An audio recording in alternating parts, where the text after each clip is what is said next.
no? Umpisahan natin yung sonic boom ni Manang Aimee. Pahiya eh. Pahiya mga boss. Oh. Manang, saan mo po ka ba kasi naumpisahan o napanood o narinig yung sonic boom ninyo? Ano po ang nangyari? Masyado po kayo yatang nanonood at ay hindi si Delima to. At masyado po yata kayong nanonood at nakatutok kay Maharlika Manang. Anong nangyari? Meron po bang 25 na nakatutok sa Pilipinas na sonic boom? Totoo po ba yon? Bakit hindi nyo inireport sa AFP? Ang AFP po, Manang, naghihintay lang sa inyo. Kasi, kung naiintindihan nyo po, Manang, delikado po ang buhay ng Pilipino. Diyan sa ikinakalat ninyo, diyan sa binabalita po ninyo. No? Kapag yan po ay oras na pinakawalan ng Chino, ng China, matatapos po ang buhay ng ating mga mamamayang Pilipino. So ngayon po, ang AFP, naglabas po sila na sabi, kontakin nyo daw po sila. Para naman malaman, para fair po sa mamamayang Pilipino. Maagapan agad. Ano? Kaso, Manang, anyari, sabi po ng China dito, wala daw hong katotohanan. China on Senator Amy Marcos. Missile attack claim. We do not pose threat. Diyos ko po, Lord. Yan ang sinasabi ko sa inyo no? Gusto nyo na ang taong bayan ay maniwala sa inyo na ang ating Pangulo ay ipinupush lang tayo sa digmaan, umaabot kayo sa punto na meron kayong nalalamang mga sonic boom. Narinig nyo po yan kay Maharlika, Hindi pumatok sa taong bayan. Hindi kinagat ng taong bayan. Yung mga DDS o yung mga bantot na mga supporter, sila lang ho ang naniwala. Alam nyo naman po yan, mga duwag yan. Mga duwag ho yan, mga kababayan. Yung pagkasabi ni Manang ng ano daw ho, sabi, merong ganito, ganyan na mangyayari na nakaumang sa Pilipinas. Ayun. Natakot na ho yung mga bantot mga supporters mga kababayan. Kinabahan na po sila.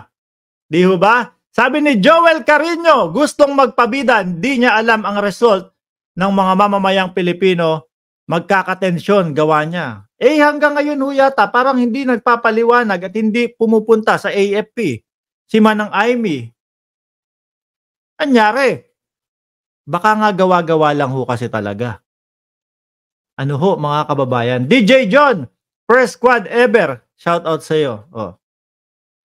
Baka ho gawa-gawa lang talaga. Ayan mismong China na ang nagsabi. Kasi mga bossing nung isang beses, na-i-vlog ho natin dito, mga kababayan, na ang balita ho, ang Pilipinas at ang China, nag-usap po para i-de-escalate po yung tension diyan sa West Philippine Sea. Kaso yung balita ni Manang Aimee, meron daw 25 o kung saan na nakaumang ho sa Pilipinas. 25 na sonic boom!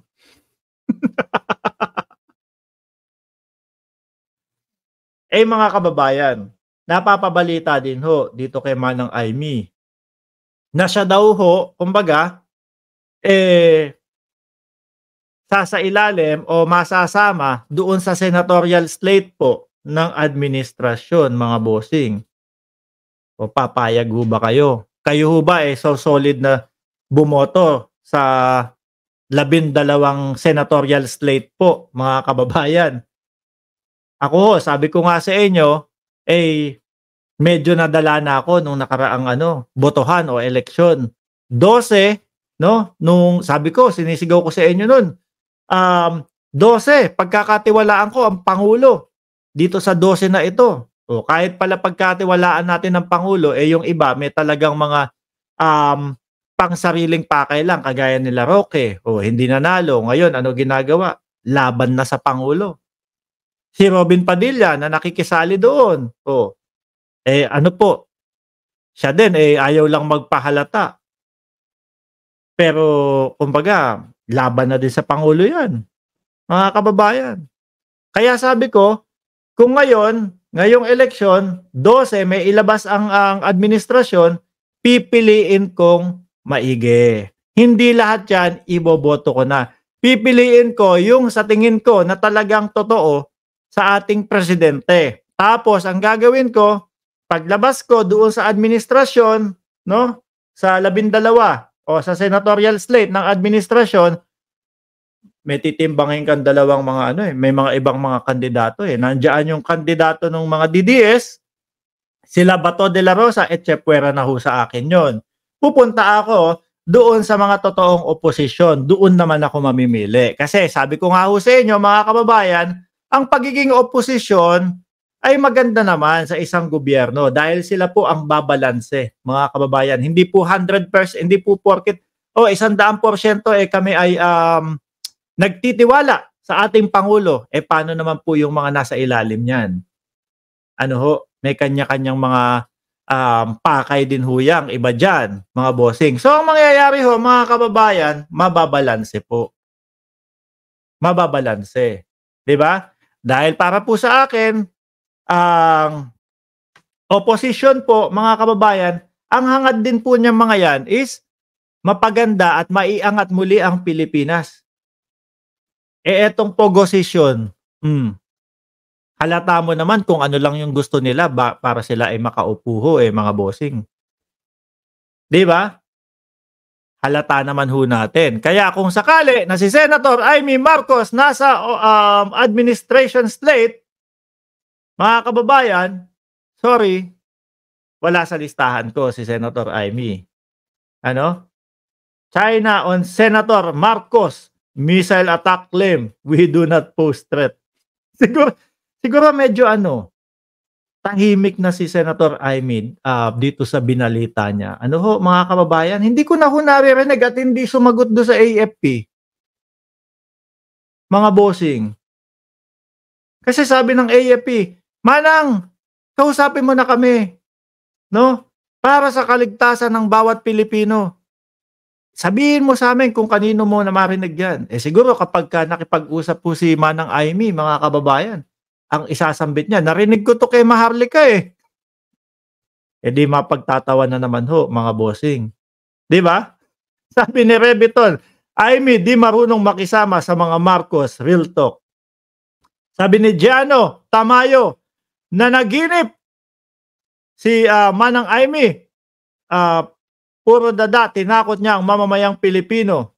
Wag iboto yan, may topak. Sayang lang ang slot na ibibigay sa kanya kay Senator Amy. Sabi ni Deodito Docena, agree ako sa iyo, Arlene. Maraming salamat mula sa aming kakampings. Sabi ni Deodito Docena. Nasaan ba si Arlene? Ano ba sinabi nitong si Arlene? Selective din ako. I just hope Trillanes nung nakapanayam ho natin dito kumbaga sabi ko, Sen, mukhang hindi ka bagay sa pagka-mayor. Mukhang kailangan mo tumakbo sa Senado dahil ito nung mga panahon na nagdidikdikan kayo ni Duterte, hindi namin malaman kung sino ang may totoo, ang totoo sa inyo. Pero ngayon, lumalabas ang katotohanan na mas malapit doon sa mga sinasabi mo, yung katotohanan. Sabi daw po, Mark, meron 3%. Merong 3% na posible na ako ay tumakbo sa Senado. Pero 97% daw ho, mga kababayan, 97% pagka-mayor nga sa Caloocan, mga kababayan. So paano yan, Manang Amy? Hihintay namin yung sagot mo, ha? Para dito sa Sonic Boom. Gusto namin malaman kung saan ba nanggaling yung yung balita na yon. Alam namin kay Maharlika, pero gusto namin manggaling sa iyo na galing kay Maharlika.